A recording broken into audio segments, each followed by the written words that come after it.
These bombs, so heavy!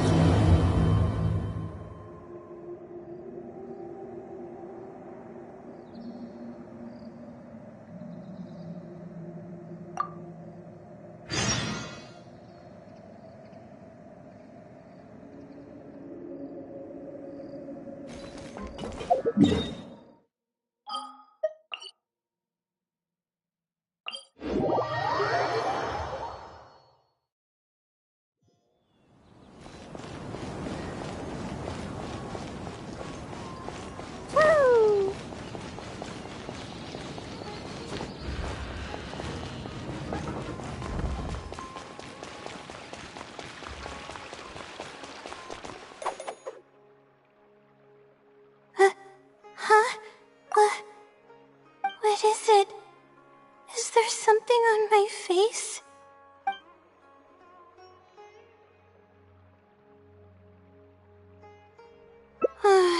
I may not be for long.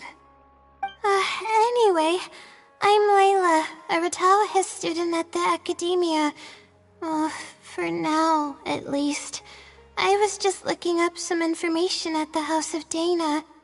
But the more I read, the more I realized that my thesis lacks integrity. I didn't cover many of the possible outliers, and my calculations aren't precise enough. I should have been done with the first draft of my thesis by now. I've barely written a third. Well, I guess I have to keep looking up as much info as possible. I shouldn't give up now. But who am I kidding? Maybe I'm not cut out to be a researcher. Maybe I shouldn't have come to the academia in the first place. All I've done is cause trouble for my advisor and classmates.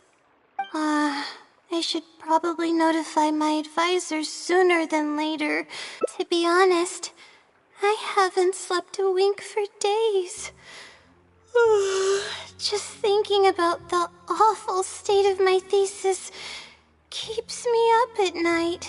Lack of sleep hinders my ability to focus, and if I can't focus, I can't do any proper research or thinking. I'm stuck in a vicious cycle. I've seen the caliber of the other academia students. They're all geniuses and fast learners. I'm nowhere near as gifted as they are. If it wasn't for someone who's been helping me out, my advisor probably would have kicked me out of the Darshan by now.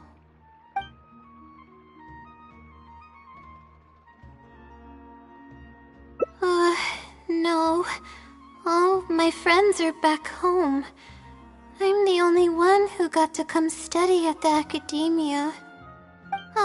This might sound strange, but I actually don't know who's been helping me. I don't even know if they're a person or not.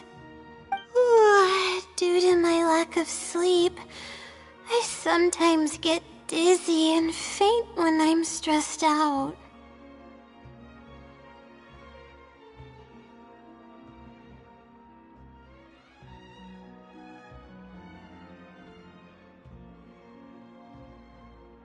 Yeah, but oddly enough, when I wake up, all the things I was stressing over are taken care of. My homework's somehow finished before the deadline, but that's not all. My flowers are watered, laundry's done, even my broken camera was fixed. I really don't know what's going on, but for now, I'm calling the phenomenon a blessing from the stars. Maybe the stars above decided to help out after seeing all the effort I put into my research. If that's even possible. But there's no point in me studying at the academia if I keep relying on this mysterious phenomenon. It comes down to my own efforts, improving one step at a time. How else can I honor my parents and live up to the expectations of everyone who knows me? Oh no, I've already spent too much time chatting. I still haven't made much headway on my thesis. At this rate, I'll need the Wisdom Seeley's help. Yes, but time's of the essence, so I have to take what I can get. Oh, sorry. I'm just making excuses. But the Wisdom Seelie is truly amazing and freely shares its endless knowledge. If you want its help, all you have to do is write down your question and you'll get a response a short while later.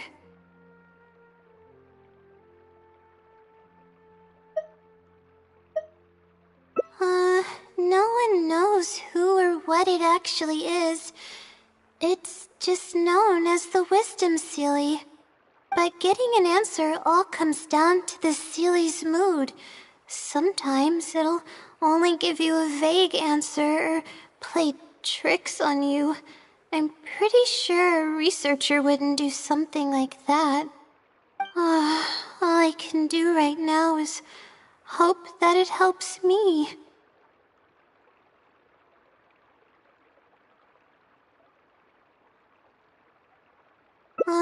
Who knows if it'll happen this time? I can't put all my eggs in one basket. Trying my luck with another phenomenon is, better than doing nothing.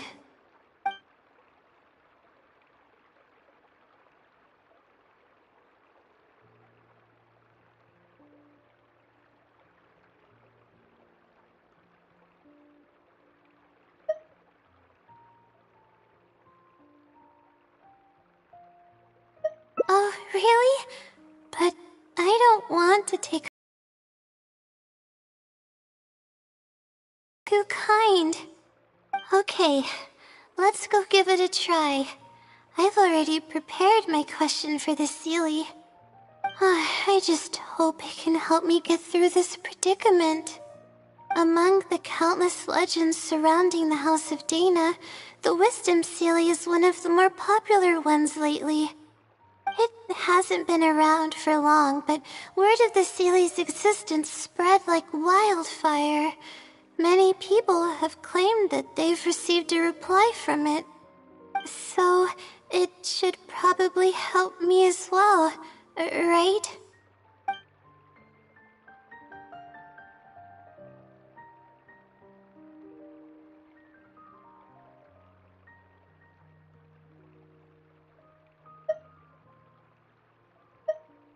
I don't know its name, and we have to keep our voices down in the House of Dana. Or else you'll get some scary glares from the Mahamada. Let's split up and ask around about the Seelie. Hopefully someone knows something more.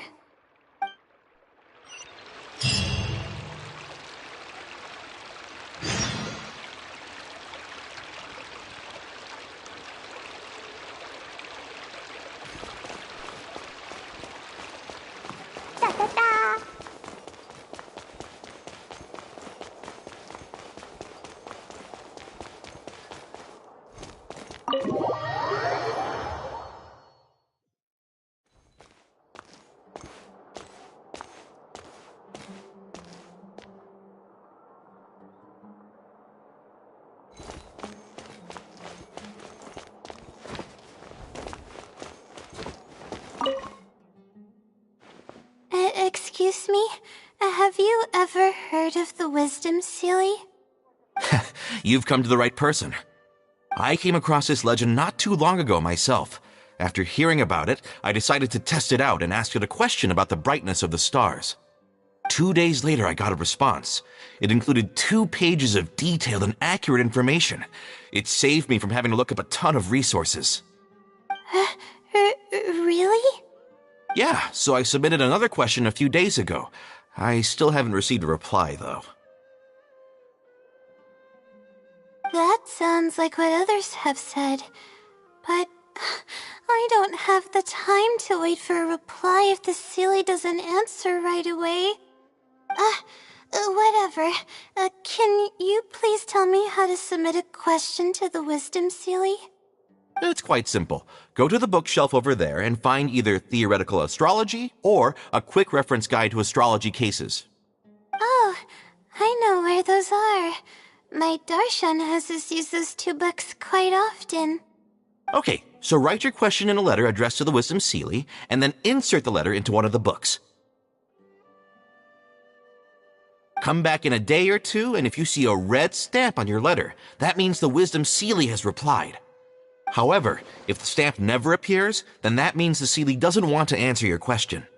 I see. Thank you so much. I'm gonna go write down my question. Hopefully the Sealy replies.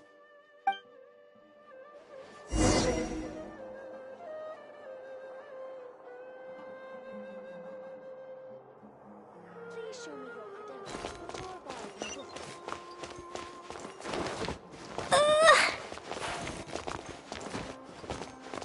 Woo!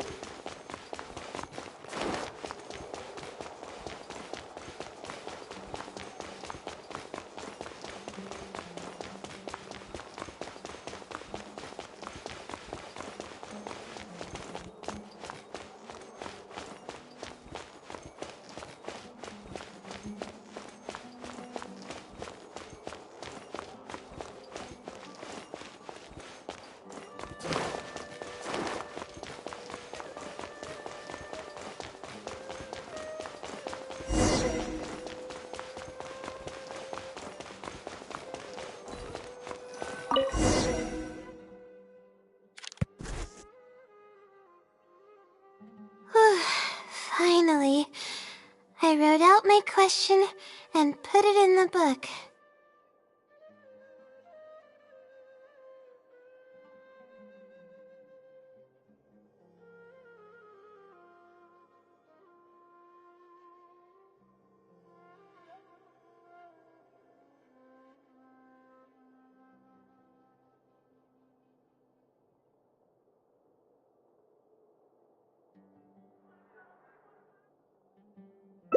Wait, I guess. Let's give it some time. I'll come back tomorrow to check on it. Don't worry about me if you have other things to do. I see. Thanks. I appreciate it.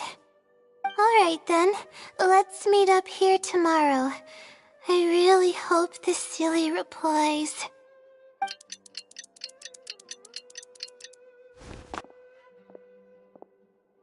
Time. Please let there be a stamp. Please let there be a stamp.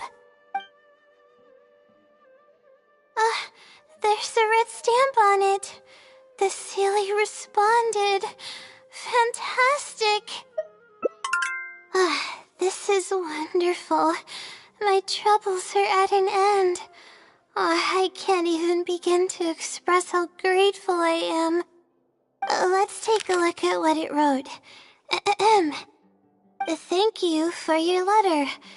Though I have extended a response, I cannot answer your query due to your questionable motives? Me? Wait, huh? Okay, let's see. Completing a thesis requires independent thought and work. You planned on using my knowledge to complete your paper's most critical portions. That's not right.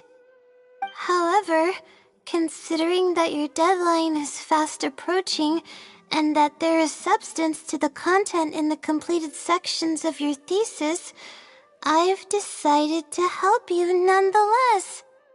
Follow the hints I've left, and you will find the answer to your question. Consider the effort you put into thinking and searching as your payment for my knowledge. What the... It's absolutely right about everything.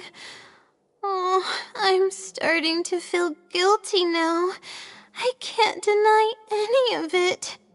But I'm running out of time. Oh, what should I do? Huh?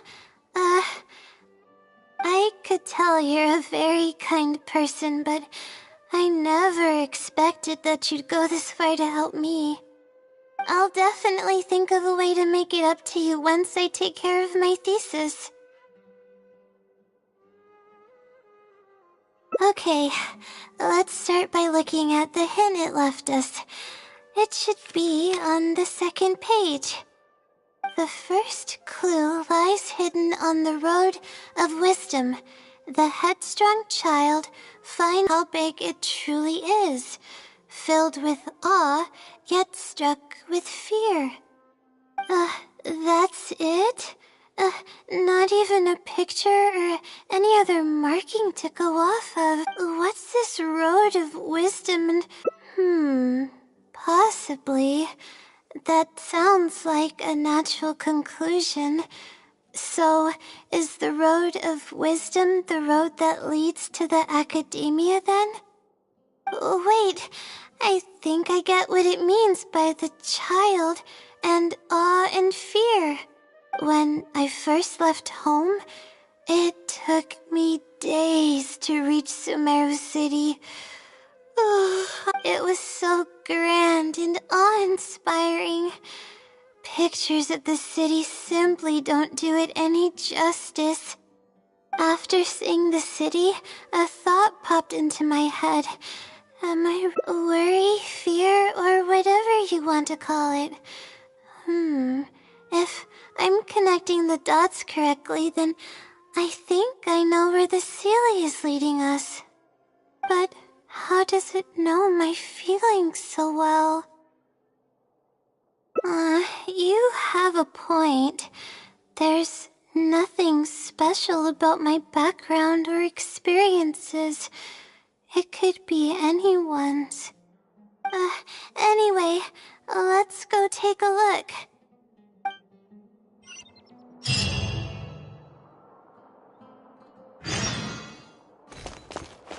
La la la.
We should be close. This is the way I came when I first traveled to Sumeru City. Aw, it's been way too long since I last visited home. No, this isn't the time for that kind of talk. We have to hurry and find the clues that the Sealy left behind.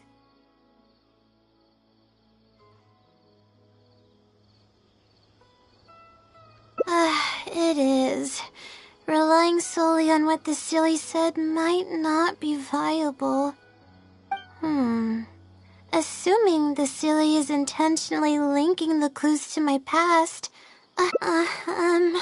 So this is a little embarrassing. At that time, the sight of Sumeru City was absolutely mesmerizing. I was anxious, but also excited about all the things to come. I was distracted and I didn't notice it at all. The poor thing was sound asleep, and after I stepped on its tail, it bolted straight up. I freaked out and ran as fast as I could. There were actually more Avidia leopards sleeping nearby, and they were all faster than me. I almost got bitten a couple of times. Good thing someone from the Eremites heard me shouting for help. But when I finally managed to calm myself down, I noticed that the talisman my mother had made for me was missing. It's extremely precious to me. Ever since I was little, I would always carry it with me whenever I'm doing something important. I also had it with me when the academia conducted its selection exam at my village. I checked my bag at least a dozen times to make sure the talisman was in there. I feel much more at ease knowing that I have it with me. I had thought that it would also help me calm my nerves in Sumeru City, but I ended up losing it before I even finished registration at the academia. Yeah, and that's when I started having sleeping problems. I just began to sleep less and less each day. Losing a talisman like that is definitely a bad omen. Oh, sorry. I'm starting to ramble again. What were we talking about before? Right. Why the silly led us here. I think we should look around where the Avidia leopards attacked me. If the silly is trying to make me remember things that happened in the past, it would make the most sense for it to hide clues in memorable locations. Hope the silly's clue wasn't also torn to shreds by Avidia leopards. I'm sorry, you're right. It's a bad habit of mine. I suppose any progress is a step in the right direction. Let's go.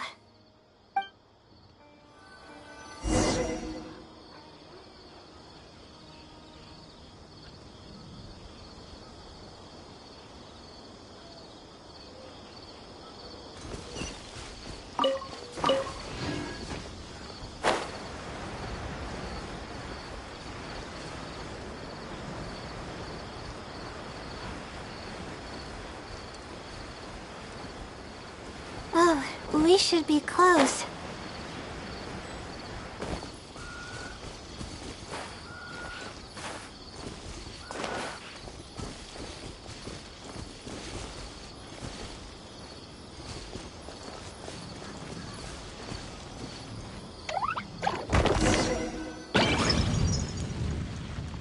Sure enough, it's here. And in a really obvious place. That pretty much confirms my hunch about the Sealy's intentions.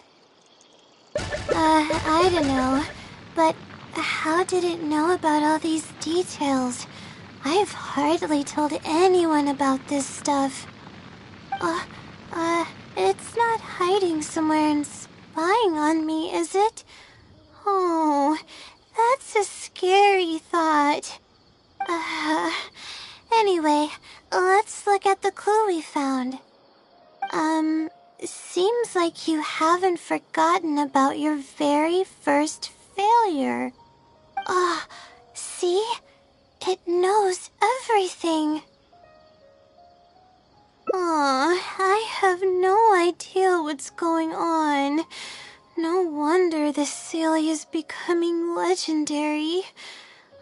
Let's keep reading the clue. I've placed the second clue where heaven meets water. The answer, seemingly amongst the stars, was ultimately washed to some unremarkable place downstream. Oh, just as I thought. If the first clue was any indication, then the location described in this clue should also be related to my life experiences. Most Ratawa's research is related to studying the stars. My own thesis work often requires me to go in the field and collect astrological data. And, let's just say there's another devastating and unforgettable failure I had.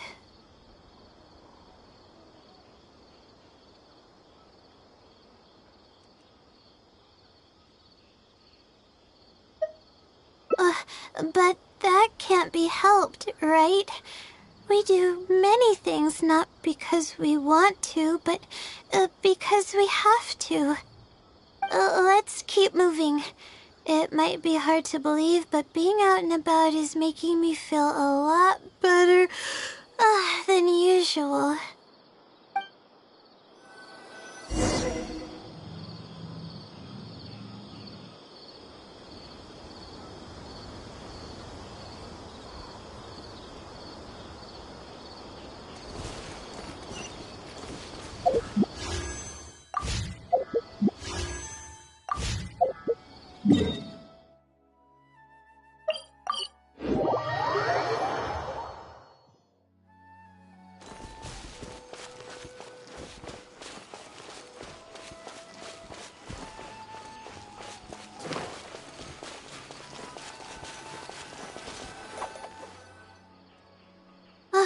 We're here.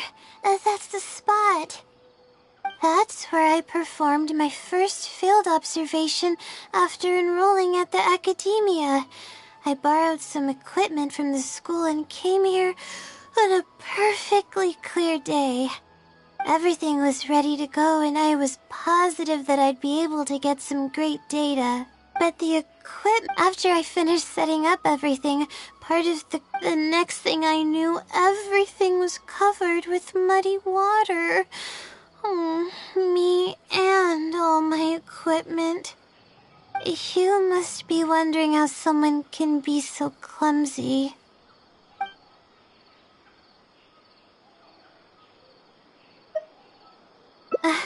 Thank you for understanding. If I were the one complaining about not being well rested, it would just sound like an excuse. Oh, it's a vicious cycle. The less I sleep, the more mistakes I make. The more mistakes I make, the harder it is for me to sleep.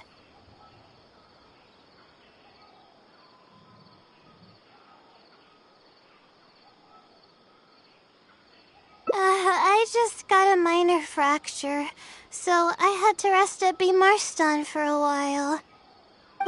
To pay off the damages to the equipment, I took some part-time jobs. I just would bingo. The pressure from my studies and debt was crushing me, and I didn't want to tell my family about any of it. After all, I am the legendary Layla who made it into the academia at a young age. And had never failed an assignment in her life.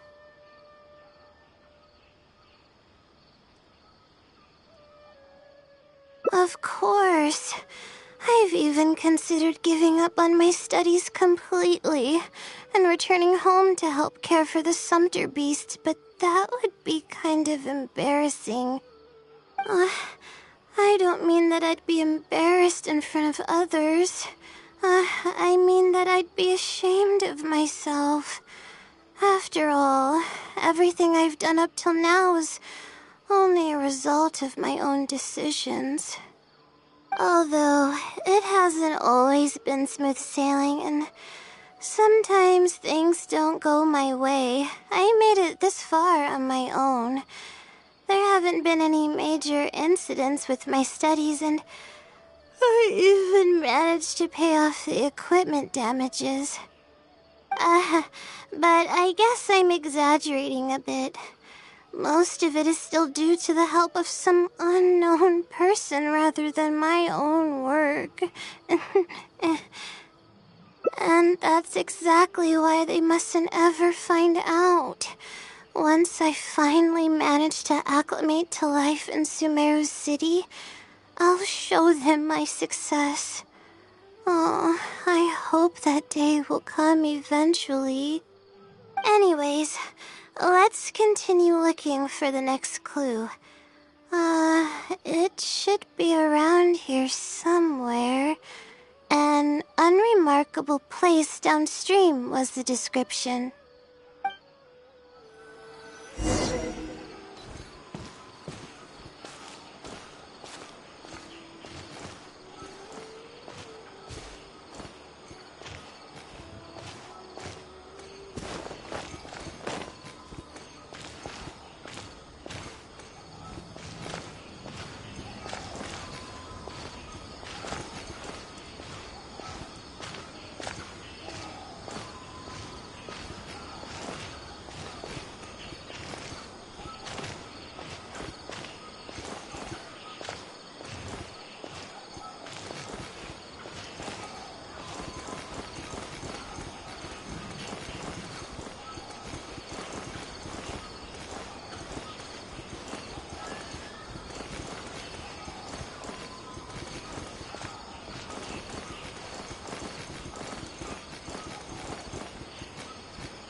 That place downstream could be somewhere close by. Here, it's over here. Good thing it's dry. I was worried the message might be wet. Let's see. Have you found it? The unremarkable place downstream. Well, of course. How else could I be reading this message? Seriously. I've placed the third hint at a crossroad without a cross. They're actually getting clearer for me. I was sort of expecting this even before I read the message. I don't know if the clues are following a timeline or if they're based on the amount of regret I have. Either way, this incident was bound to come up sooner or later.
Don't say that. That sounds horrible. Anyway, just follow me. I'll save the story for when we get there.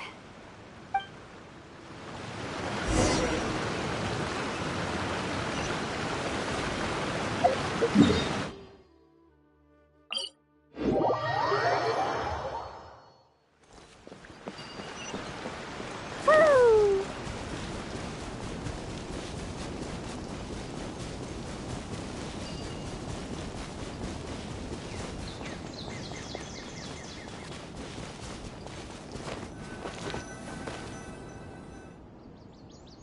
This is the place that immediately came to mind when the hint mentioned a crossroad.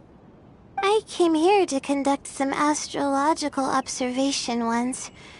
Everything went smoothly on the way, and I thought I was starting to get used to life at the academia.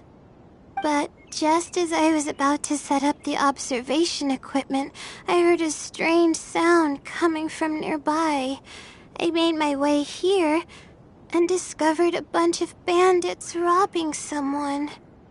They were a group of treasure hoarders, and the family that was being mugged looked completely not exactly. I already had a vision by that time. Someone with a vision should technically be really powerful, right? Handling a group of treasure hoarders should be well within my abilities. However, I didn't know how to channel the power of the elements to fight at that time. Then, I ran away. I scrambled towards Sumeru City looking for help. Eventually, I managed to return with a few adventurers I ran into along the way. It took longer than I had hoped, and by the time we made it back here, the treasure hoarders and the family were gone. I don't know if the family only lost their belongings in the end, or if something worse happened to them. I faced a lot of problems after coming to Sumeru City, but this incident is one that I regret the most. I sat on the ground and began to cry. I could have stepped in to help that family. Would it have ended differently if I were just a little braver? Aw, thank you for trying to comfort me, but I can't stop myself from thinking that way. It's just as the silly said. Turning back shouldn't be an option. However, I can't help but think about running away whenever I'm faced with a challenge.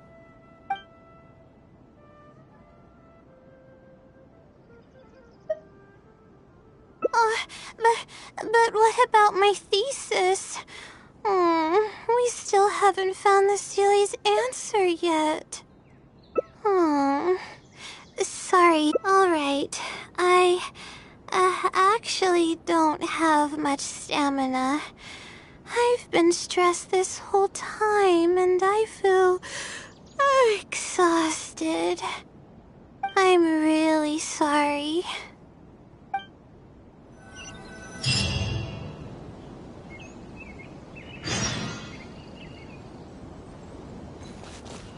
La la la. Yeah.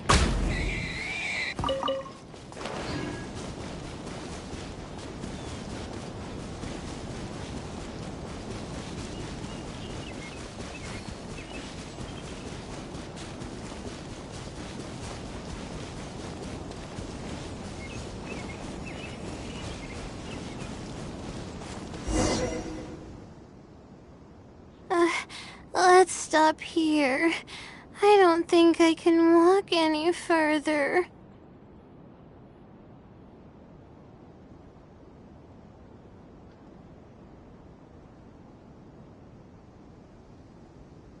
Alright, I'm gonna give my legs a rest. I'll be waiting for you here. I feel bad for making you go through so much trouble for me. Oh, if only I were more capable. I'm sorry. I always find myself having to apologize. But enough of that. I need to pull myself together. The memories I've been reminded of are all really taxing.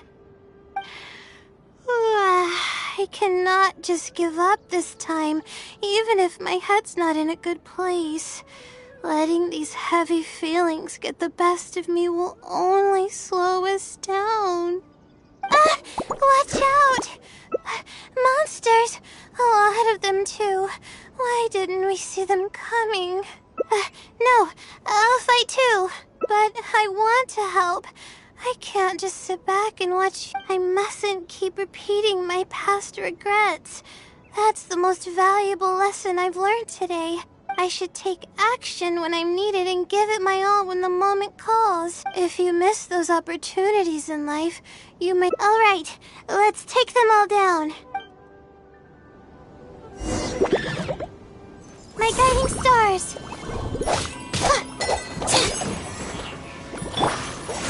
Keep back!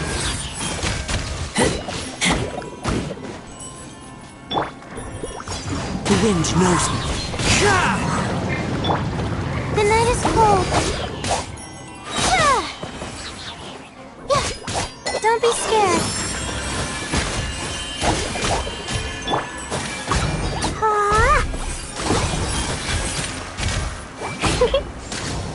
Ta-ta-ta.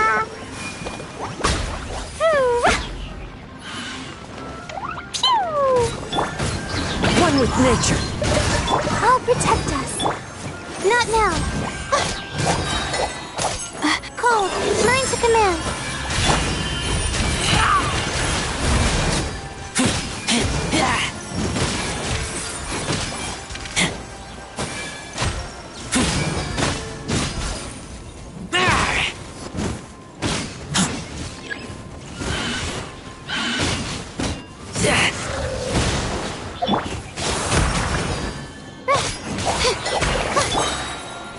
The wind knows me. Stars, shine for me. Let's dance.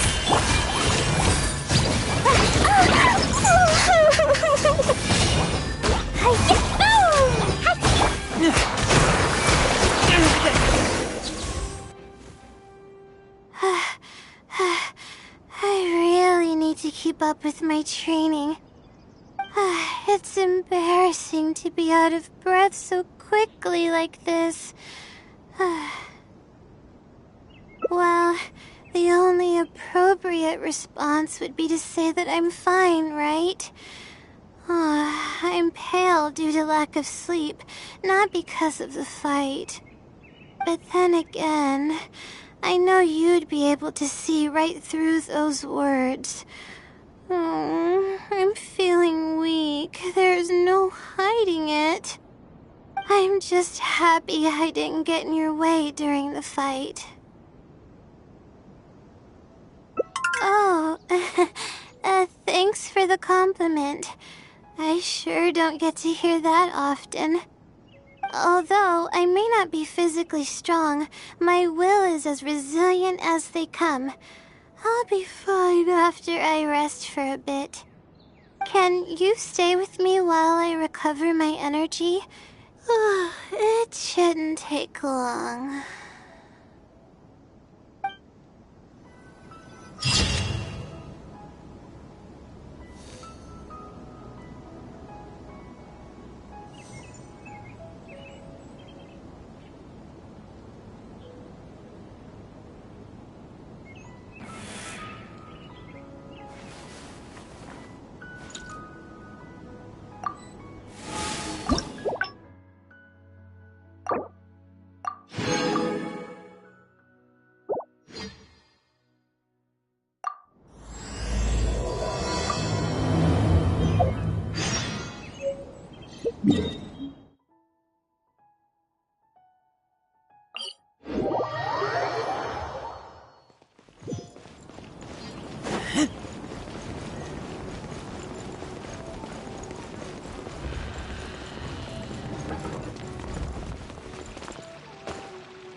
In a way, I suppose I am.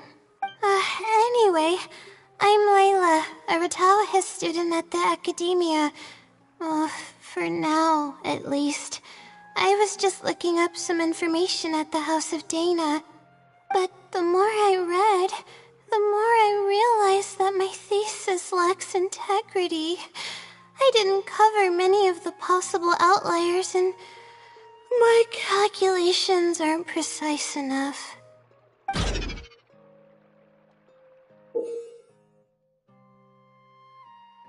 I should have been done with the first draft of my thesis by now. Well, I guess I have to keep looking up as much info as possible. I shouldn't give up now. But who am I kidding? Maybe I'm not cut out to be a researcher. Maybe I shouldn't have come to... I should probably notify my advisor sooner than later, so he can focus his attention on the other students. To be honest, I haven't slept. A lack of sleep hinders my ability to focus, and if I can't focus, I've seen the if it wasn't for someone who...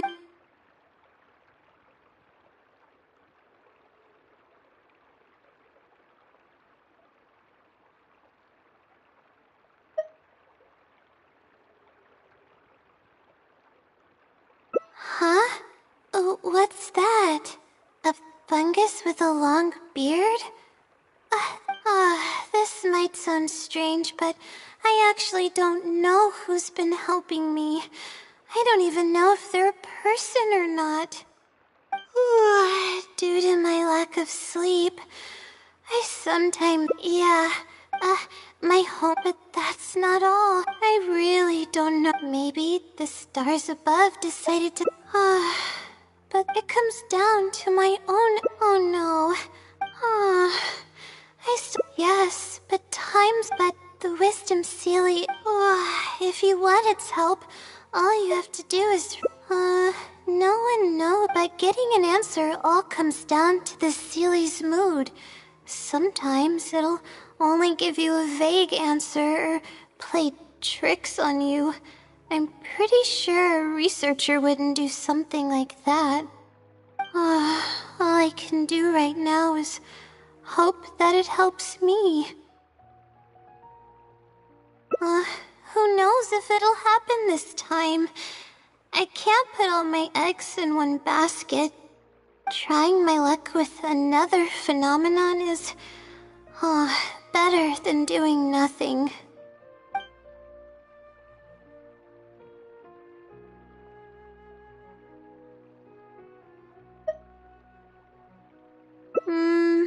You're right. I need to keep a level head. I don't have time to waste, but what do we do from here? I can't rest, but my deadline's just around the corner. You do have a point. Then how should I rest? That's a good idea. A cup of coffee might help clear my head. Let's go.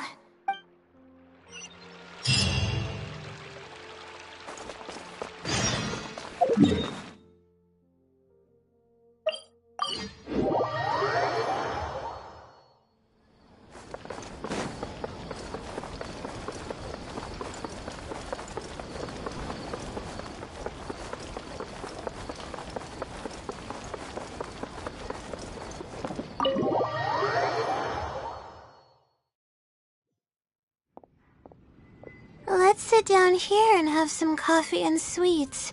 It'll help me put my thoughts together. No. We're here to rest. My problems will have to wait for now.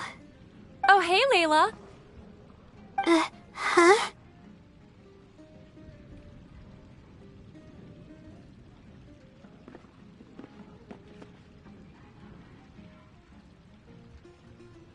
I'm one of Layla's classmates. I just came by to say hi.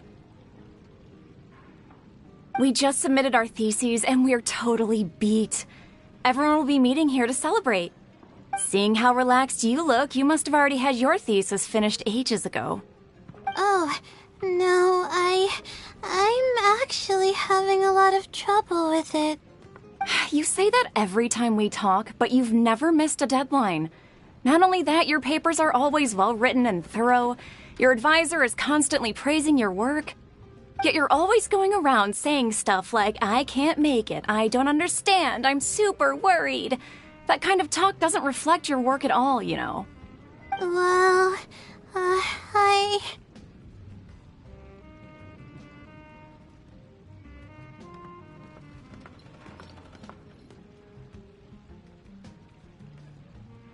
For starters, she doesn't even try to participate with the group at all. It's one thing that she's not willing to help us, but she doesn't even bother showing up for our discussion meetings. Every time we come to see her, she looks out of sorts and on the verge of a breakdown. It's not like we can't finish our own theses without her, but no one wants to always see her this way. I know. Sorry. Whatever, there's no point in starting an argument here. If you think she can justify her behavior, then that's your opinion. Thanks for standing up for me. I really want to help the others, but most of the time I'm barely scraping by myself. There's very little I can help with. Yeah, I can't ever tell my classmates about that. I'd be a mess if they ever reported it to my advisor. It's really just a big misunderstanding, and there's nothing I can do about it. Everyone just gives me weird looks and judges me. It's making it really difficult to find friends. It's actually pretty rare for someone to actively engage in a conversation with me, like you do.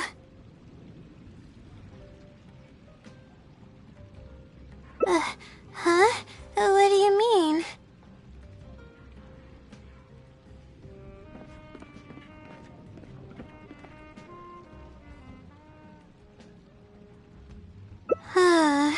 Yeah, that's exactly it. Seems you know just as well as I do. The thing is, I'm terrible under pressure. That's just my nature.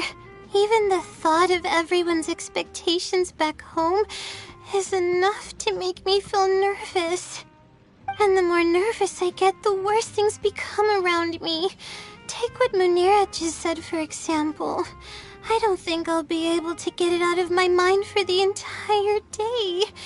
That means I won't be able to relax at all today.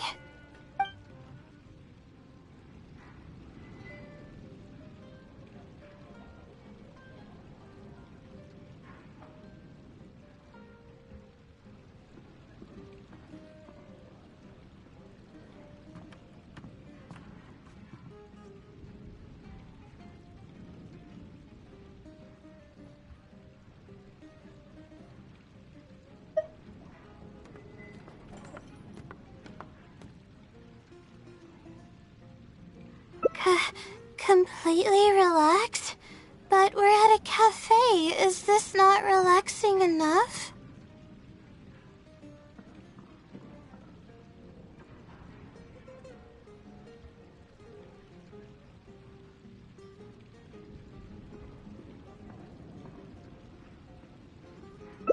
I know, but...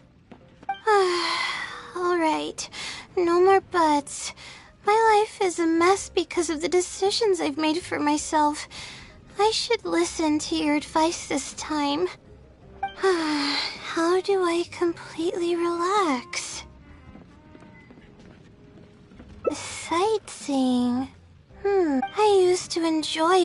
Okay, what...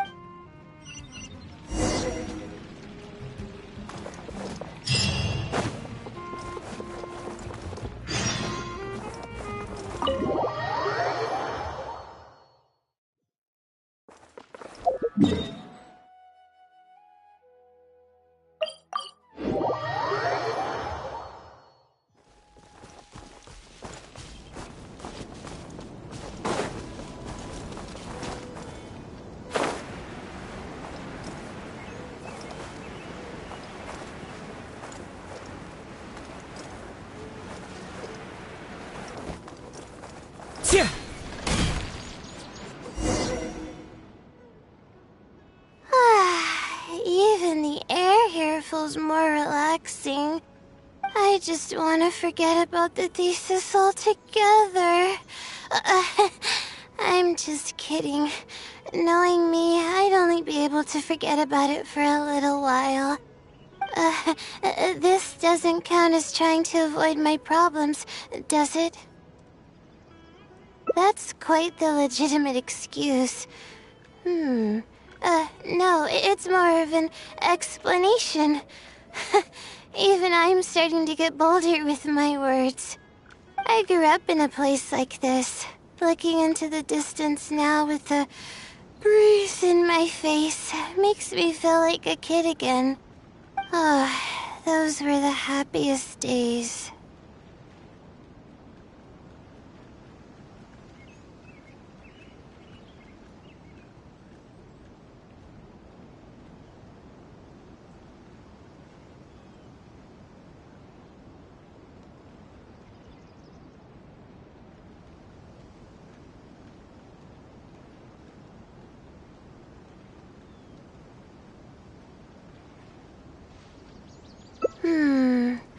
I had a bunch of friends back then, and we would go pick wild berries in the woods. No matter what ingredients we found, we would cook them over a fire, and whoever lost one of our games would have to eat all of it. No, it wasn't that bad. It really depended on how lucky you were. Sure. I haven't done that in ages. Let's go. Apples and zaytun peaches were the most popular fruits back then. Oh, and of course grilled fish is delicious too. Oh, fish skin releases oils while cooking, which drip into the fire and cause it to burn even brighter.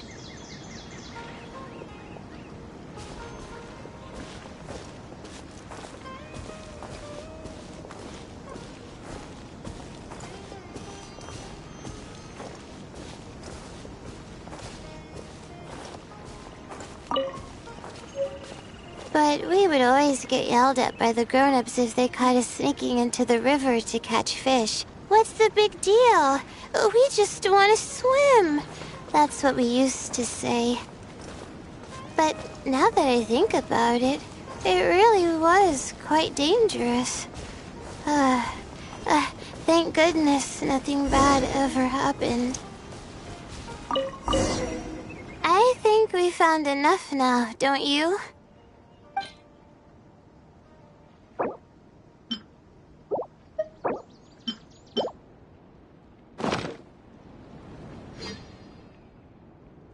Alright, these should be enough. There's nothing like the smell of fresh ingredients. They already smell delicious. I'll be here cleaning the ingredients. Can you please fetch some firewood for us?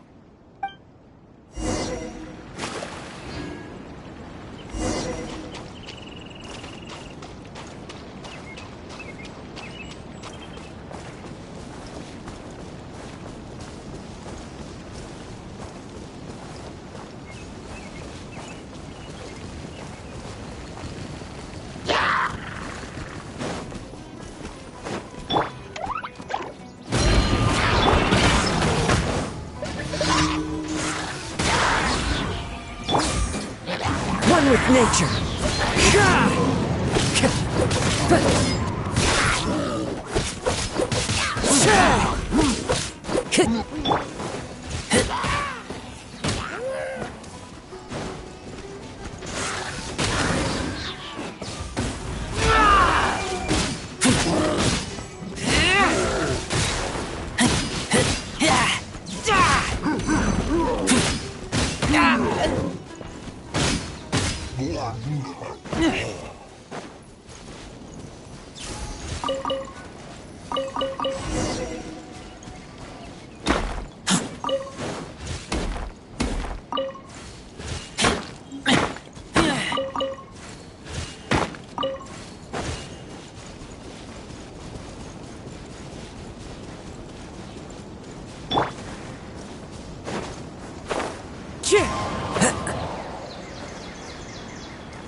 mood is the best. I feel like I've traveled back in time. We all used to run around in the woods when we were kids. Trees and mud was the world we knew best. It doesn't matter how long I'm away from the forest, I won't ever forget the feeling of running through the trees. Oh, how about you? Can you relate to that feeling? It's almost like not knowing the world will change or ever expecting it to change. Whatever the case, it's a very warm feeling. In the end, I passed the admissions exam, and the life I had led came to an abrupt end. Later, as I sat in a lecture at the academia, my mind started to wander and I began to think about home. It was then that I realized how long it had been since I went back. I can't go back anymore. And other similar thoughts. You're right. So we should let go of the past. I suppose this is also part of growing up. But reminiscing about the carefree life of being a kid sure works wonders for the mind. You start missing those moments once you leave them behind, and that's part of moving forward. From now on, I'd like to cherish every single day of my life. I'll take the compliment. A little bit of sugar and a good view really go a long way for relaxation. I thought it'd be impossible for me to enjoy something like this. I thought I'd never be able to get my mind off my thesis. But now, I feel like I'm fully enjoying myself. It's really great. So, what are we doing next? You're right. I've been doing research for so long that I'm used to having a certain routine. A carefree stroll. I like the sound of that.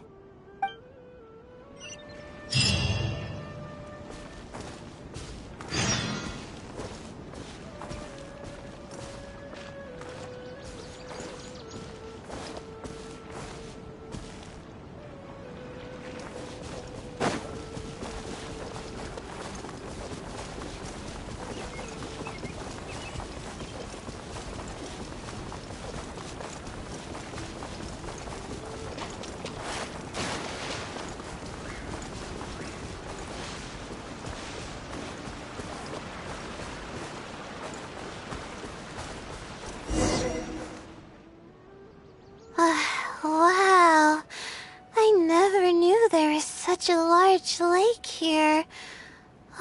It's so beautiful. The feeling of cool lake water can wash away all your troubles. Can you swim? I can't remember the last time I went swimming. I might not even know how to anymore. Okay. I'll try to swim over there.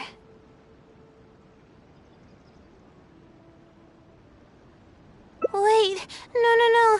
I'll definitely lose. No. Forget about winning or losing, Layla. It'll be fun either way. Wait, we're starting already?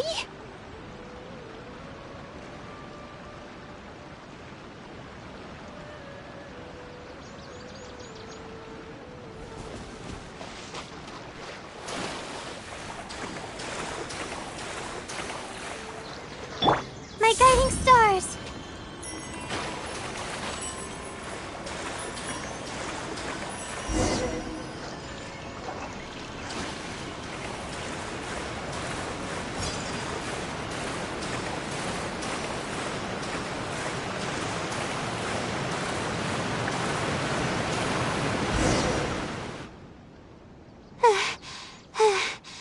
As expected, I lost.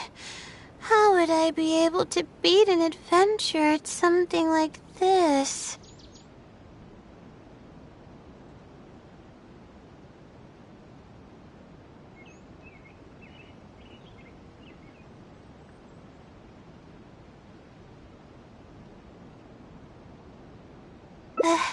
Really? Among my childhood friends, I was considered one of the more athletic ones. But that's just like how I used to think that I had a gift for learning. After coming to Sumeru City, I realized that I only thought that because my hometown is such a small place. On top of that, I'm getting weaker and weaker because I'm barely able to sleep nowadays. There's no way I can bring myself to brag about anything now. Please, you're always encouraging me. I'm starting to feel embarrassed. But swimming again really feels great. Every muscle in my body was engaged. I probably wouldn't have to worry about my thesis if I turned into a fish, don't you think? I'm just kidding, of course. I'm sure fish have worries of their own. I'm quite content with how things are right now. Let's keep going, shall we?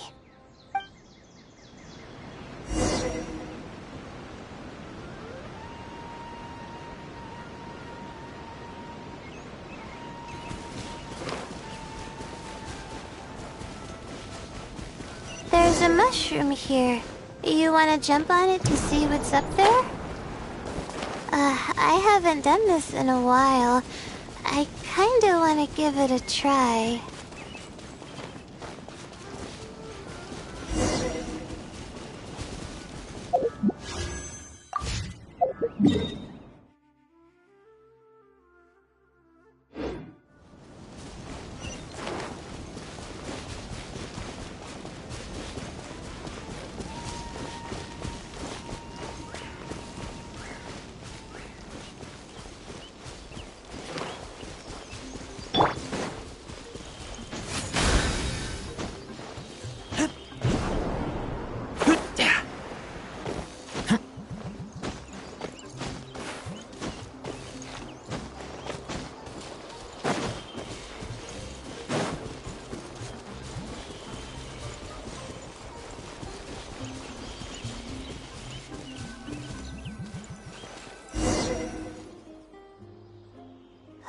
We've walked pretty far now, but I barely felt the time passing by. I've been staring at books in my thesis every day. I've forgotten how nice and happy life actually can be.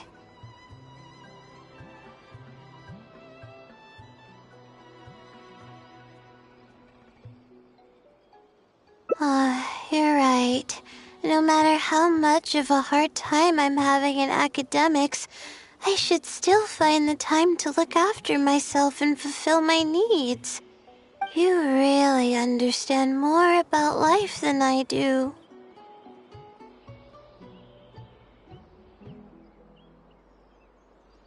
Release my stress? Oh, I see what you mean. Being at the top of a mountain really does make someone want to yell out loud.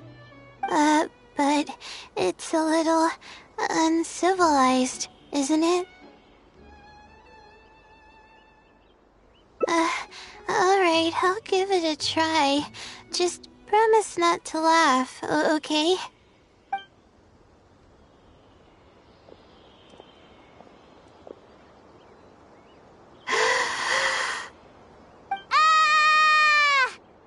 What an amazing day!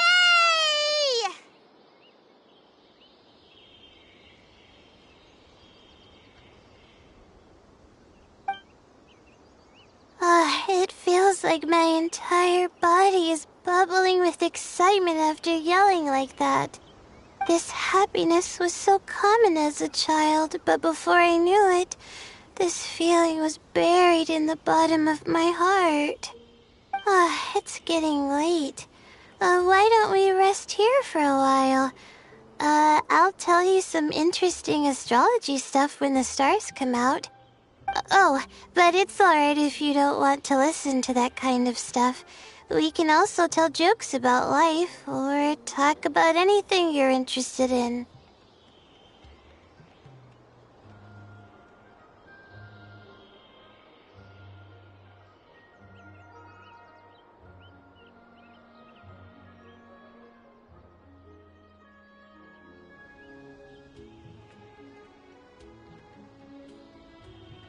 Okay, then I'll tell you more about me. The only reason I ever chose to study astrology is because of how beautiful the stars are at night. That's all.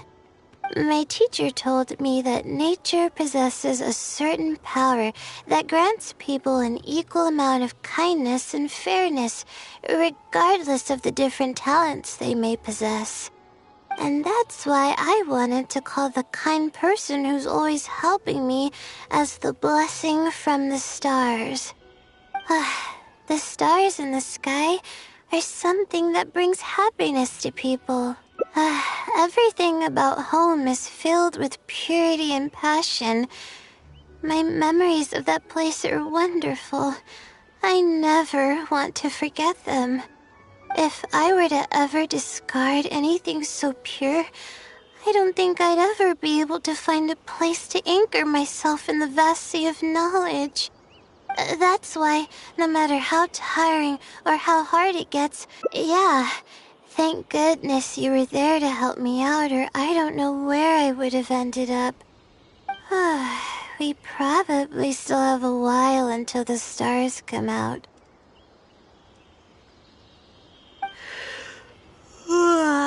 Only kids sit around like this, waiting for the stars to appear.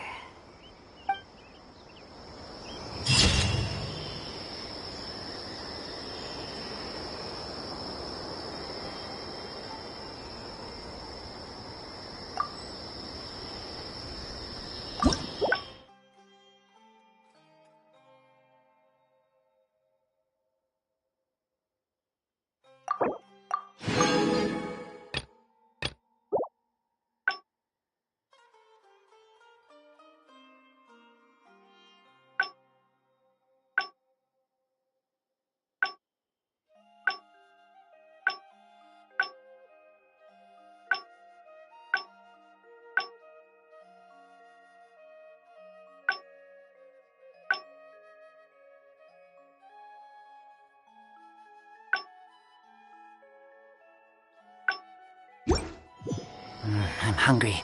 Let's hunt.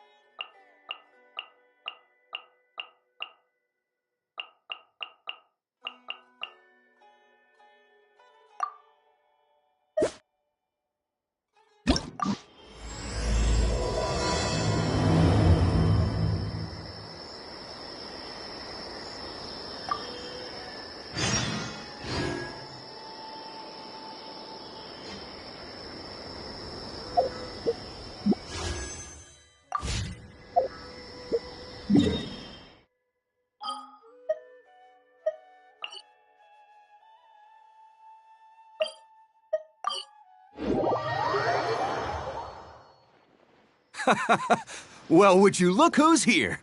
Looks like it's going to be a day to remember. Guys, look who the sea washed up! Ahoy there, traveler! So Captain really did invite you to join the homecoming celebration. Hey, I heard that you took care of another crisis while you were in Inazuma. Are the rumors true? That's what I heard, too. Thanks to you, Inazuma's Vision Hunt decree was finally put to an end. Well done, traveler. Captain's got quite the eye for people. She said she was sure that your trip to Inazuma would stir up some waves. And sure enough...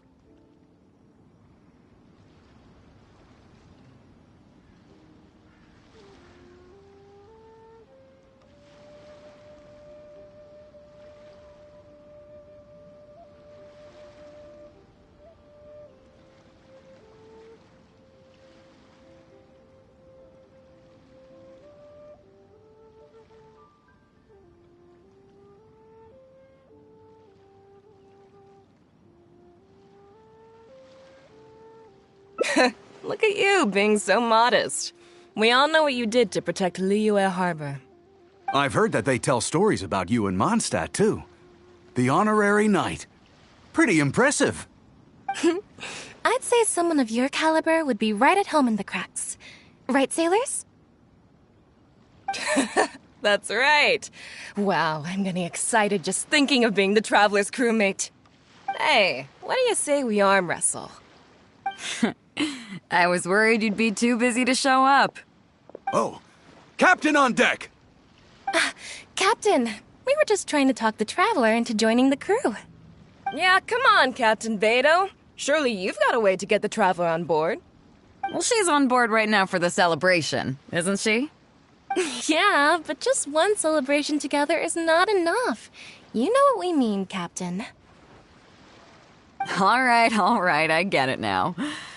There is something special about you, Traveler. You earned everyone's respect, myself included. So it goes without saying that the Crux would be honored to have a crew member such as yourself. No doubt about that. But then again, a hero like yourself doesn't just set off on a journey without some bigger purpose in mind. So should a hero really drop what they're doing just to spend day after day drifting at sea with us? Well, if that were the case, then the Crux, known for always moving forward to the next horizon, would instead be holding someone back. Right. I guess we didn't think that part through. Remember, rather than seeking out strong members to join us, you should be focusing on making yourselves the strongest that you can be. If we are powerful, they will come to us. Isn't that why everyone here chose to come aboard in the first place? Yes? A strong sailor is always looking for a sturdy ship. I guess I almost forgot the first lesson you ever taught me. Thanks for the reminder, Captain. Just be sure you all keep that in mind. Now, there's no more need to hound the Traveler, as you were. The Traveler and I have something to discuss. I'm glad you came. Welcome back aboard.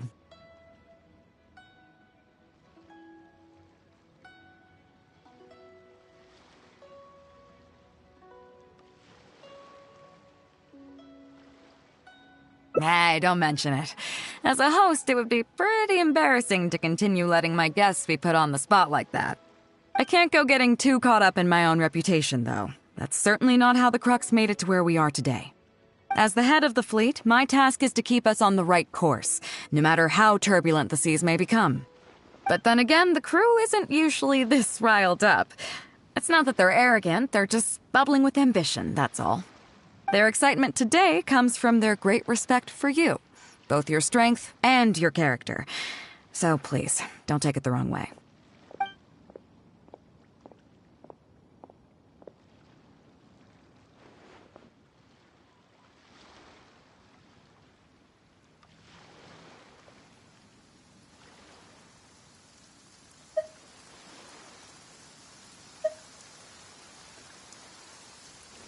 Oh, is that so? Well, it just so happens that we're doing some recruitment and training for new crew members while we're back. It'll be a first-rate chance to learn the life of a sailor. Since you're interested, why don't you come along and experience a sailor's life firsthand? I'm curious to see if you'll take the sea by storm in the same way you have on land.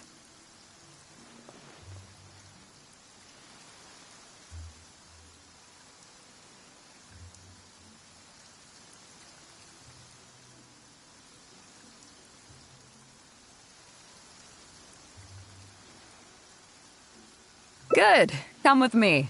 I've got something interesting for you to see.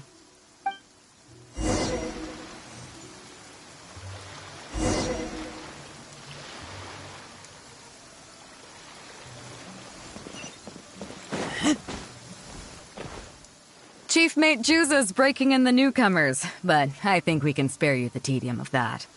After this, the new crew members will be arranged into 2 teams for more specialized training, according to their own aptitudes and the needs of the fleet.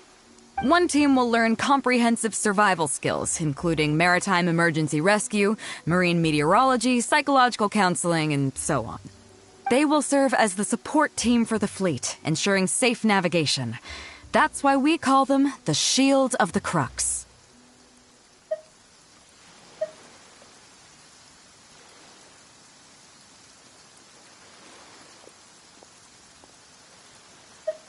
The vision of the Crux. Oh, we don't have that many visions, kid. As one might expect, we call the other team the Spear of the Crux, because they'll be learning about naval warfare. They'll make up the armed portion of our crew. Also, they're responsible for handling the fleet's cargo deals.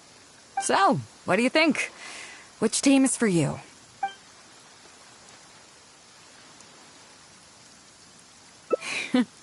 As I expected, you have a will to protect others. There are two main subjects that the Shield of the Crux focuses on: survival knowledge and entertainment.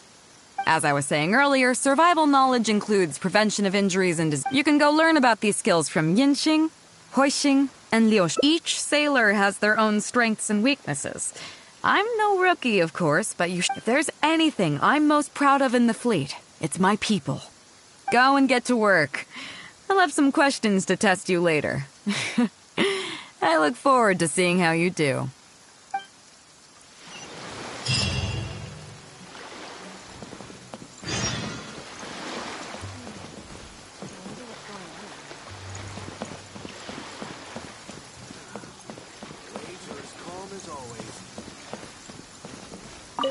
Hello, traveler.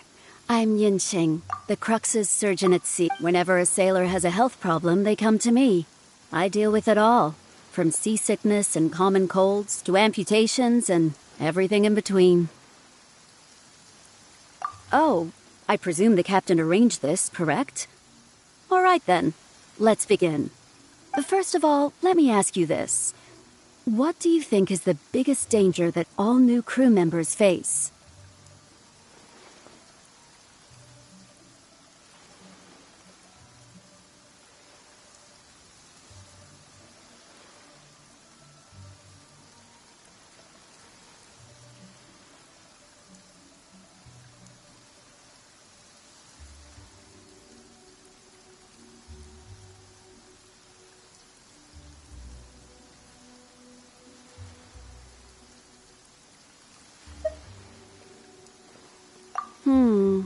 That can certainly be a problem at sea, but it's not the biggest danger. The most dangerous thing for a newcomer is to underestimate the dangers of life at sea. Oh, I have seen many new crew members who see themselves as young and fighting fit and have no regard for safety. They think that since they are tough enough to look after themselves on land, they'll be fine at sea as well. Those are the ones that always end up in the sick bay. Everyone should know that being a sailor, especially on a long voyage, is a brutal job in an unforgiving environment. We have to face malnutrition when we're short on supplies, all kinds of injuries and diseases that the heart, and even the psychological problems that can arise due to isolation and the lack of entertainment. To make things worse, the lack of medication and treatment options at sea can result in even minor health problems becoming serious, or even fatal.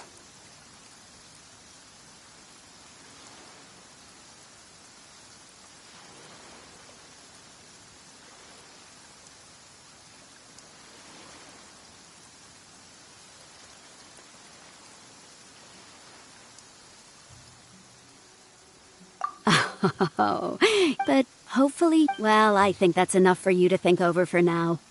Is there anything else you would like to know?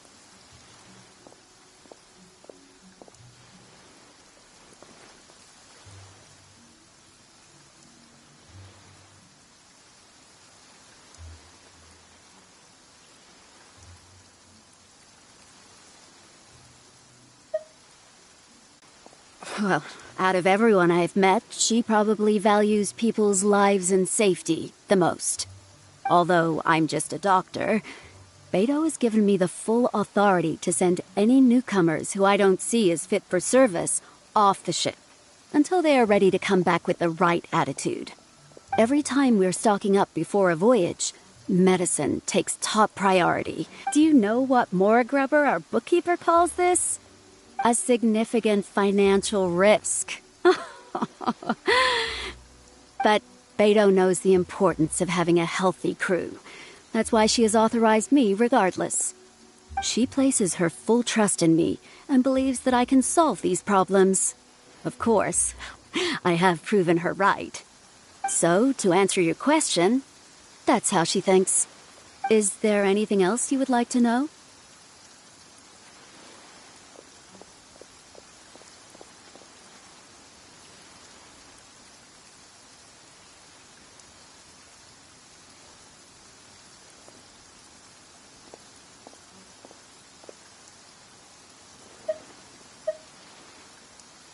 Well, my pleasure. Okay, let's leave it there then. Be sure to take good care of your health.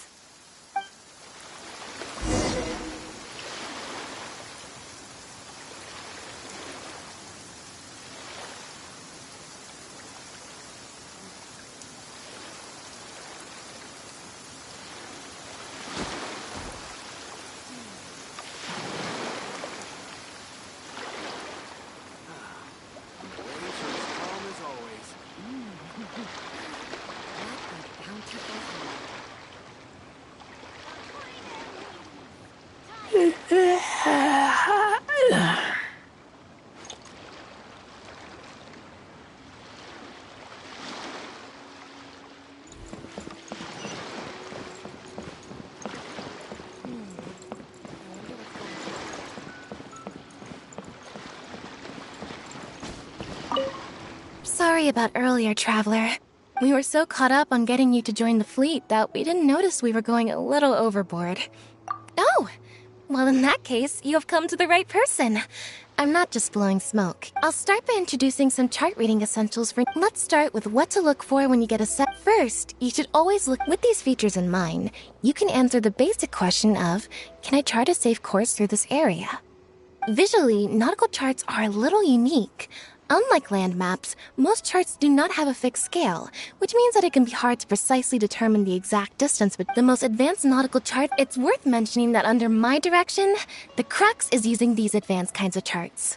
Some cartographers mark out other points of interest.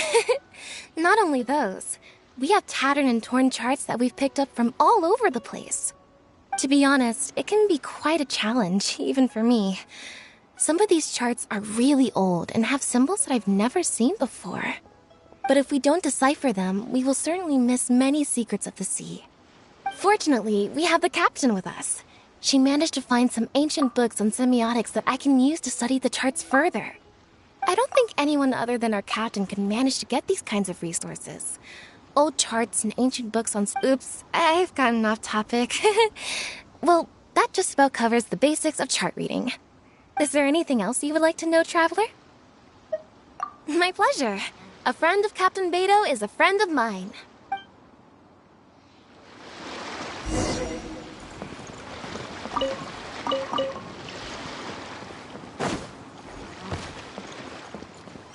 Ahoy there, mateys! Time to set sail!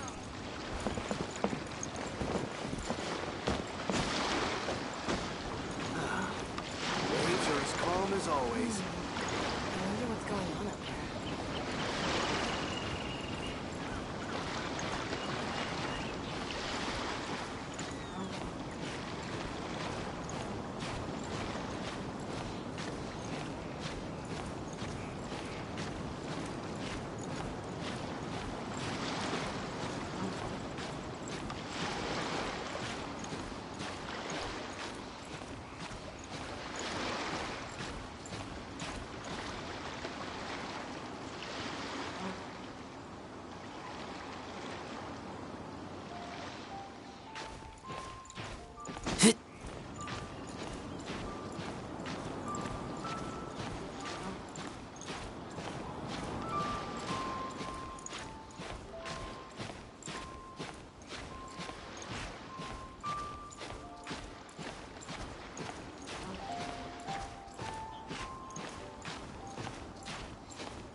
Lupico! My Lupico!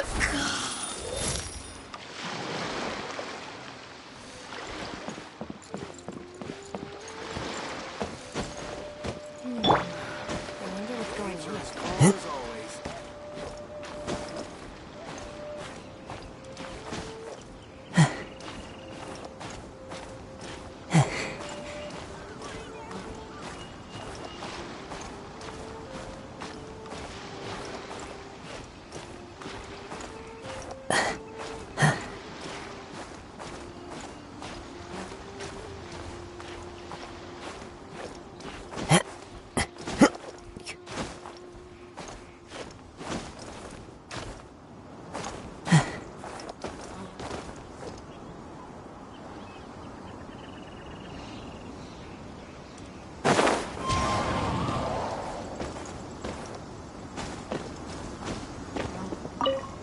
Hello, traveler. Are you here to learn about marine meteorology? In my line of work, I've got to have a pair of sharp eyes. I saw the captain showing you around the training grounds, and then you went to see Yingxing and Huixing. So I figured that she probably wants you to get to know the life of a crew member. Okay, let's get started. First, marine meteorology basically means keeping tabs on the weather as well as other ocean phenomena, so things like sea fog, storm surges, water spouts, and so on. These are all potential threats to safe navigation. Luckily, whatever weather might be coming up, there's always some kind of sign that gives it away in advance. Take water spouts, for example. They're caused by high-speed rotating winds on the surface of the ocean. They can engulf large ships and do immense damage. But if you know that water spouts can only form in an environment with high temperature, high humidity, and large clouds, then you can be well prepared. You will be even more alert if you also know that the presence of winds blowing in opposite directions, with a significant difference in speed, is a direct precursor to the formation of water spouts. And most importantly, if you spot a small white vortex emerging from the clouds, you should immediately notify the crew to steer clear of what's ahead. So there you go. Those are the warning signs of water spouts. I am proud to say that over the years, I haven't let a single one sneak up on my watch. Well, I'm good at reading the sea, but I'm not as good as the captain when it comes to reading people. Do you know the small fishing village next to Wangshuin? I heard that when Captain was a kid, she worked there fishing with the adults. Later, she made her way to the harbor where she struggled to make a living. Managing to survive in an environment like that as a kid is solid proof of the captain's capabilities. If it wasn't for her, I never would have dreamed of taking this job. She gave me confidence and told me I could do it.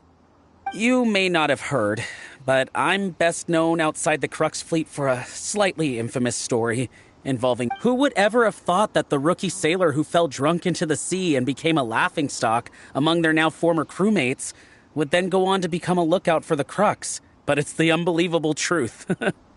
It proves that having skills alone is not enough. You need someone like the captain who is a good judge of character. Find me anytime if you want to know more.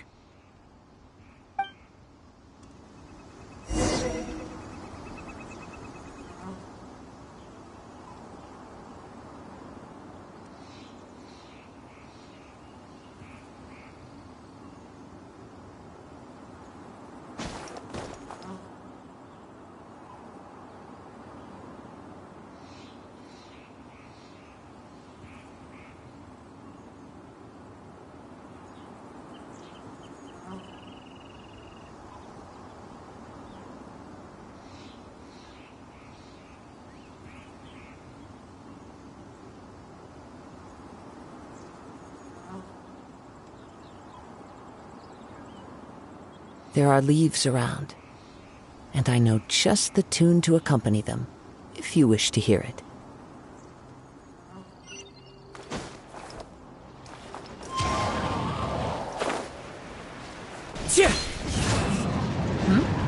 So you've already finished talking to the crew, huh? I thought it'd take you a while longer. So, what did you think?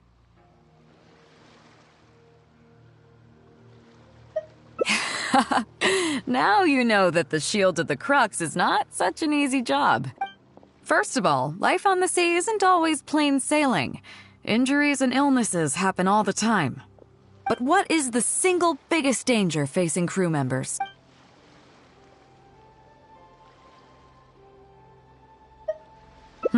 Is that your final answer? All right, on to the second question. As you've just learned, the fleet plots its route using nautical charts. The charts used by the Crux have additional charts attached. The supplementary chart has lots of lines in various colors for added reference. What is the purpose of these lines?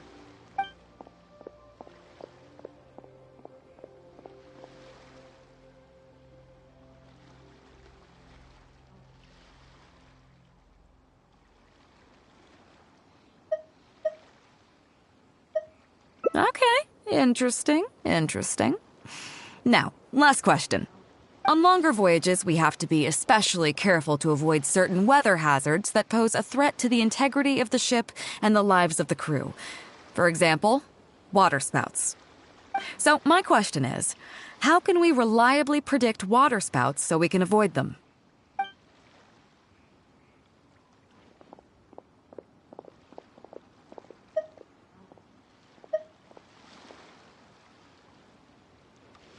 Okay, those are all my questions. Do you want to know how you did? Now then, let's see. Out of 2 correct answers. Not bad. After all, you didn't have much time to prepare. Plenty of people get through their whole training, and it seems that your survival know-how is now up to the standard required of qualified crew members. Time to move on. Next up, we have some Shield of the Crux recreational programs for you. Don't worry. All our recreational activities are respectable and, above board.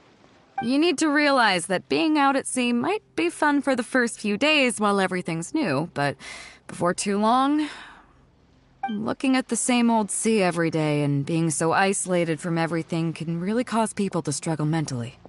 That is why regular recreational activities are an absolute necessity. We offer a lot of fun courses for our newcomer training, including fishing, photography, chess. Oh, and thanks to Kazuha, these days we also offer poetry and music appreciation, as well as communal wind listening. Each newcomer has to participate in at least one, so that they've got some way of keeping themselves occupied at sea further down the line. Of course, if you'd prefer wrestling sea monsters with your bare hands, that can be arranged.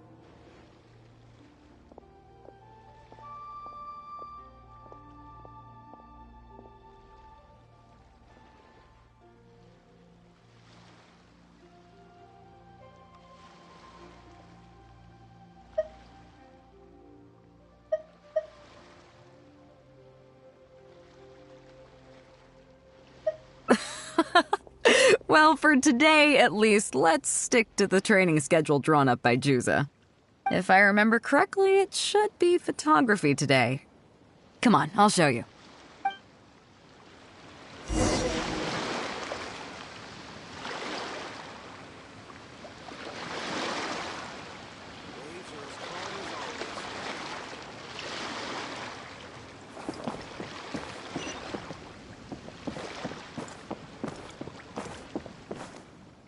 Listen up, everyone can go back and call it a day. The photography session has been postponed.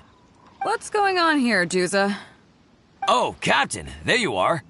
Well, Captain, the photography teacher just sent word saying that she's fallen ill and doesn't want to risk coming in case she keels over in class. I see. That's quite unfortunate.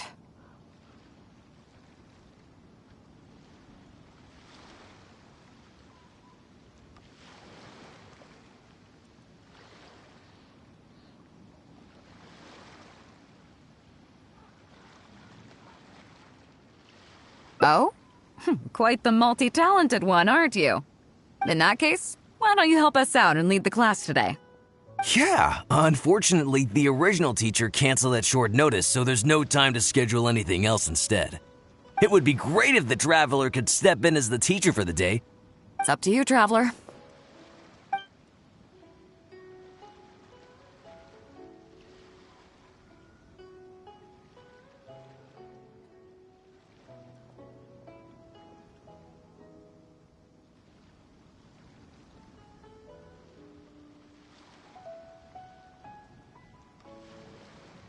Great, it's settled then. Juza, let's muster everyone over here to meet the new teacher. Yes, Captain.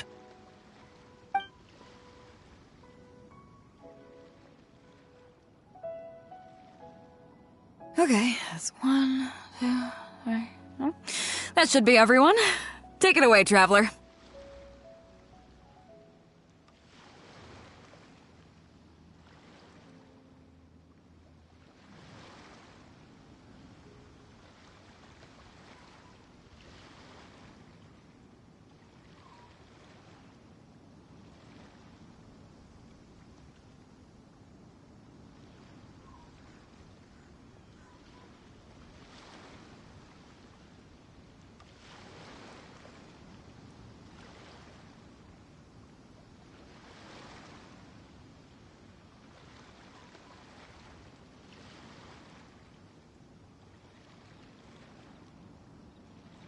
Oh yeah?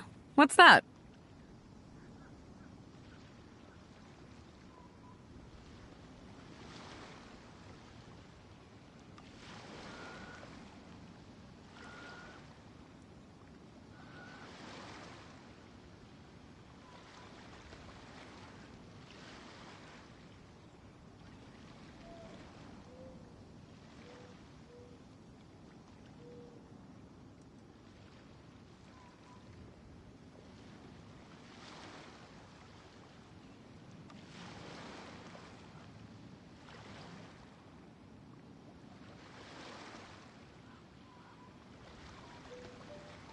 Fair enough.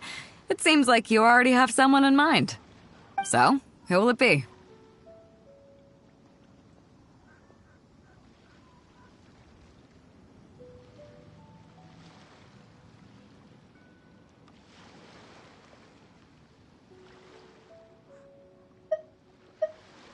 Me? well, we could do that. Or Guyonstone Forest looks extraordinary today. It'd be a pity to not capture the scenery for posterity. So how about we snap Guyonstone Forest for today's class? Then there'd be no need for a model. Come on, Captain. We talked about this. The photography class is supposed to be portrait photography. Have you forgotten? Scenery looks nice at first, but it gets boring after a while. I bet it'd keep the crew. Those were your exact words, Were they now? Strange. I don't seem to remember anything about... Well, then in that case, how about Huixing? I bet she's perfect for the camera. Or Fuzhong. Or Mora Grubber. Even little Yue. Seriously, Captain? Little Yue? You're just trying to wriggle your way out of this. This isn't like you. You are the captain, after all.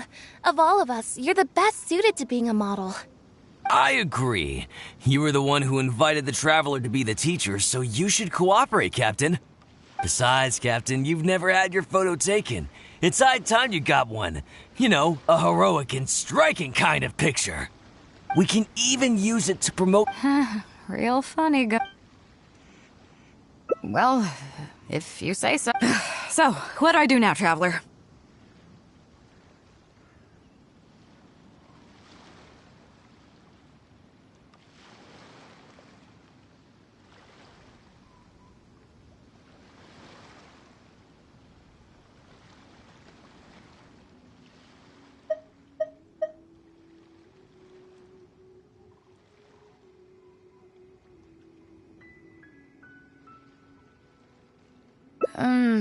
Like this? You're kidding, right? I've never had my photo taken before, but something this simple shouldn't be a challenge for me. It must be the lighting or something. You've got it wrong.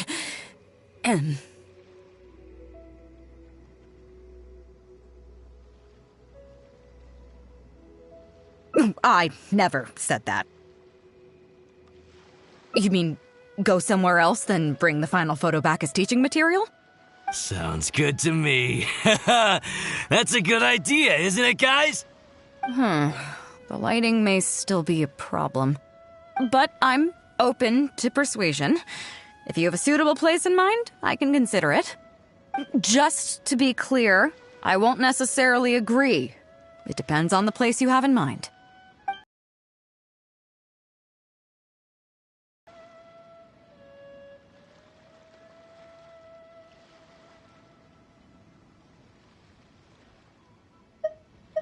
The fishing village near Wangshu Inn?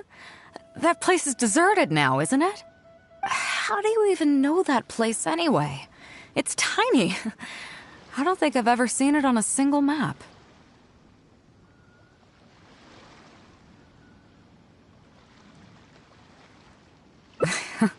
Treasure?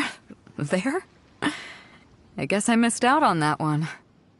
It just so happens that that little village is where I grew up. Now that you've mentioned it, it's given me the urge to go back and take a look around. How about we take this opportunity to pay my old home a visit?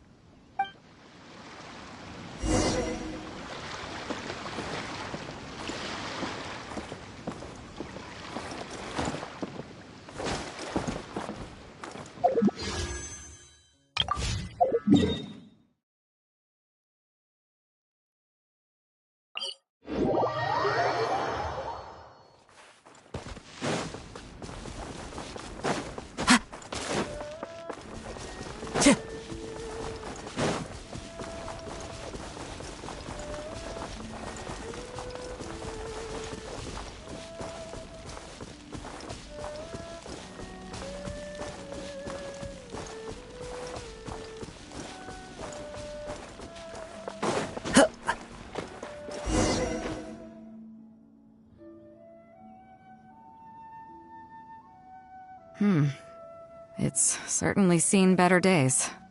It was never that impressive, but at least back in the day, it was a lively village and home to several families. I wonder how long these last few old houses will remain standing.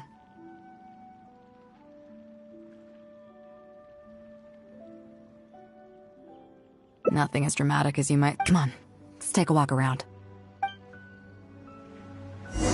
People used to call the...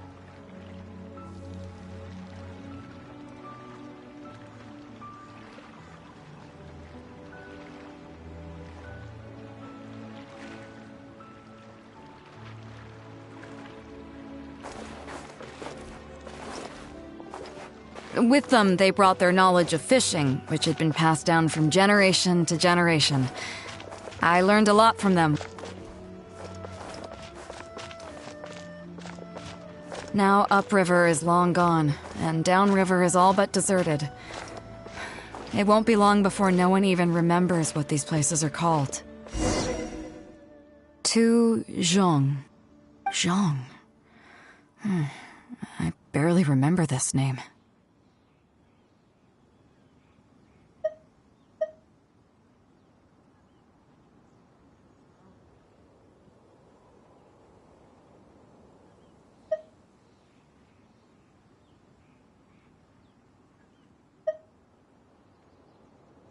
You're right.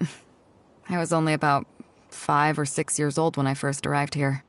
I was homeless and had to wander around the streets. I remember finally managing to find half a rice bun, but then a stray dog jumped out and snatched it away from me. Half a rice bun was not something I was willing to give up so easily at the time, so I chased it all the way to this neighborhood. Then a few fishermen saw us running and stopped me. They were kind enough to give me some food. Seeing me stop, the dog also stopped running. But straight away it keeled over and never got up again. Maybe it was too tired, or maybe it had starved to death. I went over and saw that the dog still had the half rice bun in its mouth. It didn't let go even at the very end. Poor thing. Had I known the dog was so weak, I would have let it take that half rice bun. I could tell they were wary of me at first. I was the dirty little kid who had just chased a dog to death over some scraps of food. But I got lucky. The village... Do you know what the name Beidou means? Come on, I'll explain along the way. About a year or two after I arrived, the village chief fell ill during the winter and passed away.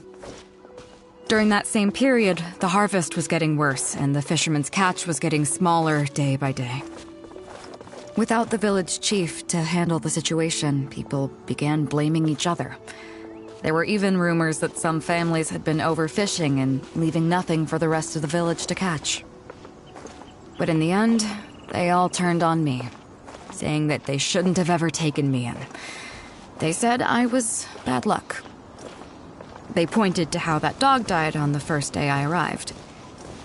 Next thing you know, the village chief dies, and then all the fish die out. They said I was a living curse, and the downfall of the village was all my fault. I told them that I didn't understand. I'm not a curse, I'm just Beidou.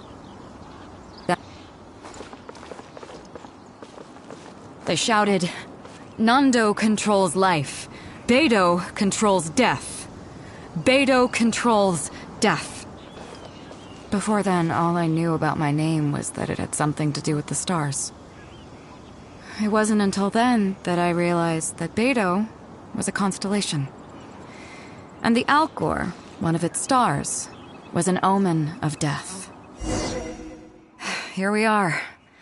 This is the old house of the village chief. I bet he never expected that the little girl he took in would grow up to be seen as a curse that brought about the village's total destruction.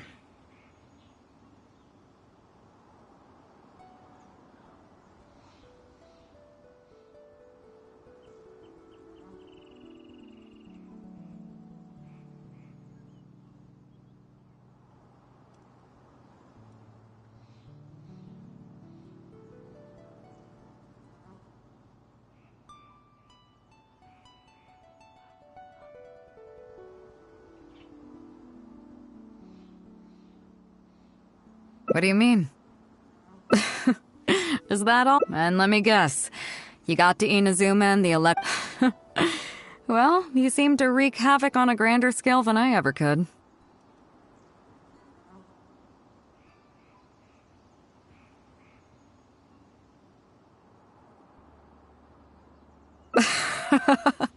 Oh, I get it. You're trying to convince me that I'm not cursed. I appreciate it, and I'll take it. Let's not forget that the people whose names stick around are the ones who emerge from the stormy seas unscathed, and the ones who get swept away in the wind are the fledgling birds who couldn't hack it. I, for one, have never encountered a storm I couldn't weather. But your journey's far from over, isn't it? Just remember, there's no telling what else you might encounter in this vast world. So if you ever find some idiot trying to brand you as a scapegoat just because you're the one who lived to tell the tale, tell them Captain Beidou demands to have the honor along with you. Remember, you'll always have the Captain of the Crux to back you up wherever you go.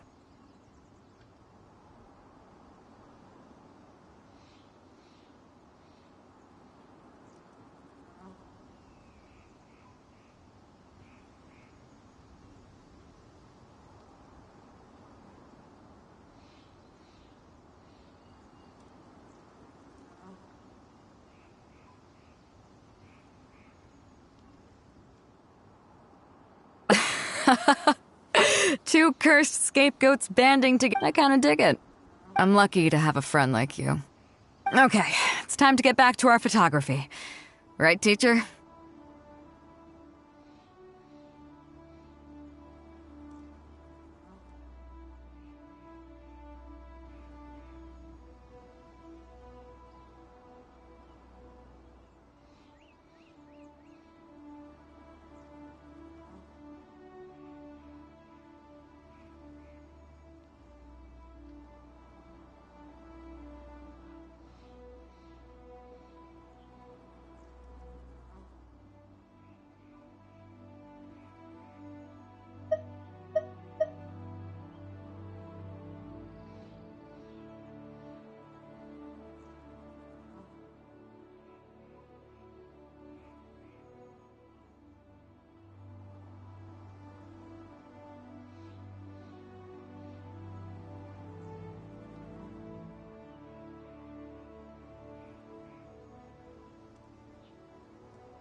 Come on, let's not waste any time.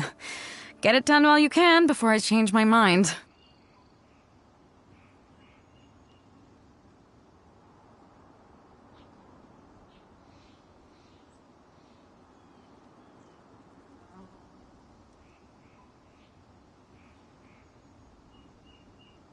So, do I need to...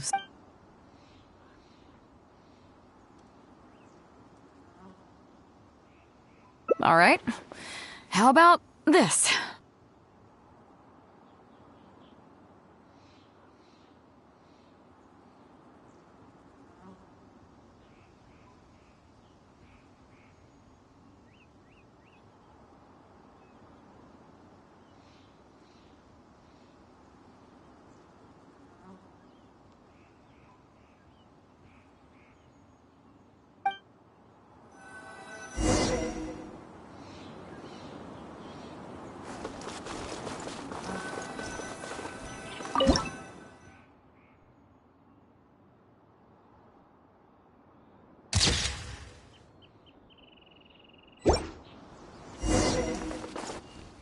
So, is it done yet?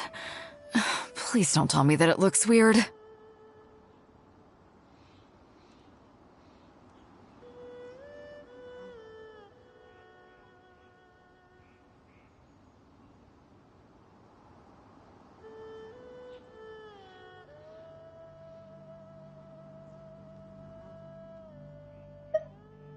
Show me.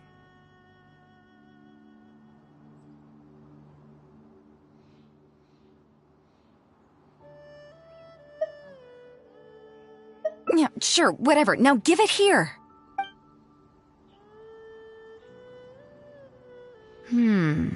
Yes. I see. All right. On behalf of the Crux, thank you very much for your photography class today. You've been... Now, as captain of the Crux, I am exercising my official right to requisition this photograph for future promotion and recruitment purposes. So I'm afraid I'll be holding...